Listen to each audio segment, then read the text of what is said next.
How to do, y'all? Tables here. So we have an update on the Cast on Crit project. We made it to maps. This is fantastic news. We're level 68, soon to be 69. Um, everything went super smooth as far as soon as we got our diamond flask. Everything pretty much was a cakewalk. Up to that point, it's a totally different story. I just want to show you the guys the gear that I had as soon as I hit maps. It's the same gear I have now. There's the helmet, just focused on resists. A really good neck, actually, that we found in Act 9. Decent all res shield, stat ring, all res ring, movement speed, boots, a really terrible belt, and a mediocre pair of gloves, and a blue crit chance claw, just so we can get some extra life. Eventually, we're gonna want this to be a Gemini claw, but this is our gear. Things have been going super duper well. I already did a tier 1 map, but I was muted when I recorded the video. So we're going to do it again. Footage of the Katava kill and of the tier 2 map that we're about to do, which is this bad boy right here. We'll be following whatever I have to say next. I have the POB set up a very specific way, right? And the way that I have it set up is for the very first breakpoint, which is 6.06 attack speed. Okay, this is uber important. Okay, so Cyclone level 20, we can get just below that breakpoint of 6.06 with no cooldown recovery by picking up these 3 nodes, giving us quite a bit of attack speed and accuracy, which is much needed. We added Mind Drinker with reduced mana cost of skills, plus the Claw Mastery leached his mana, as well as this entire leech tree. I would like to emphasize this tree right here and this mastery right here. So important for bosses. Massively important. For mapping, Mind Drinker and Mana Mastery equally as important. Do not skimp on those nodes. If just whatever you got to drop, make sure you have those, because your leveling experience is going to be fucking awful without it. I promise you. So, well, I think we're at like 5.15 attack speed right now, because we're not, obviously our gems are not level 20. We just hit maps. But we're at almost, I think we're like really close to like 90% crit right now. Well, probably closer to like 95 with the diamond, probably around like 84 without the diamond flask.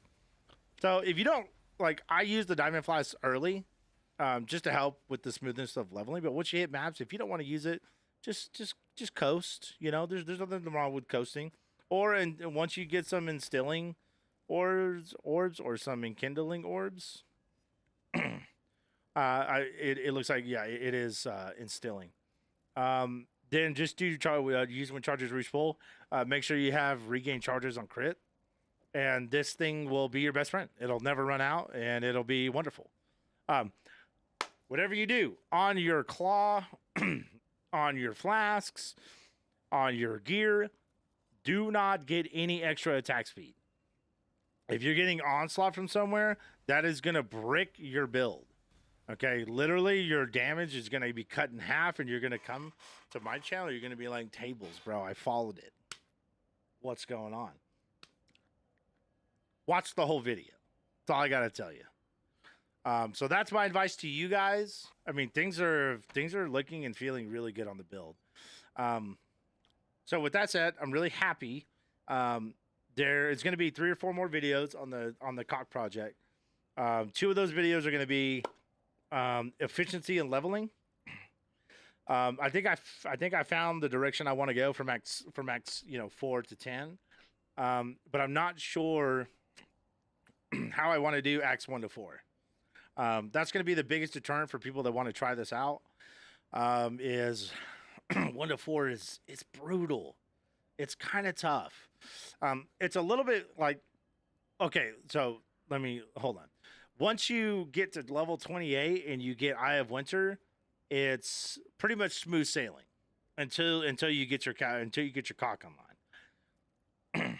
But up to that point, it takes a little bit.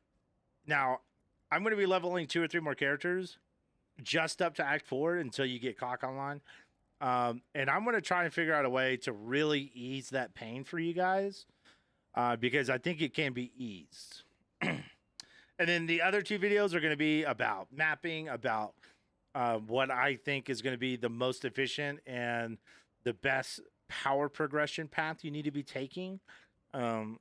Ideally, I want this build to be able to take from League Start to Tier 10 maps. Obviously, with this tree, this tree is not efficient enough to do T16s. I already know this, and that's okay, because you can make exalts upon exalts upon exalts in tier 10 maps. It's a joke, especially off Expedition. Just selling gear that you make off ROG, it's actually insane. So the goal is to get this to Tier 10 maps reliably, and I think that that's doable. I think that's wholly doable, but I still need to figure it out. So we're going to have this character as our progression character, our testing character, and then we'll do a couple of videos on that. We'll talk about how CoC works, how to utilize it, maybe how you can fix stuff that's wrong with it, and so on and so forth. I'm still learning just as you guys are learning, and so hopefully some of my mistakes you guys can learn from and gain some insight from. So that's it. So far, very successful project. Took us 12 hours, lots of learning, lots of efficiency, lots of time wasted. The next character I take to maps with this build, I'd like to get it around 6 hours minimum, but we'll just have to wait and see. So I'm going to leave you guys here. My mom's calling me right now, and I need to take this call. If you guys enjoyed, like, subscribe. Love you guys. Foot is next. Bye.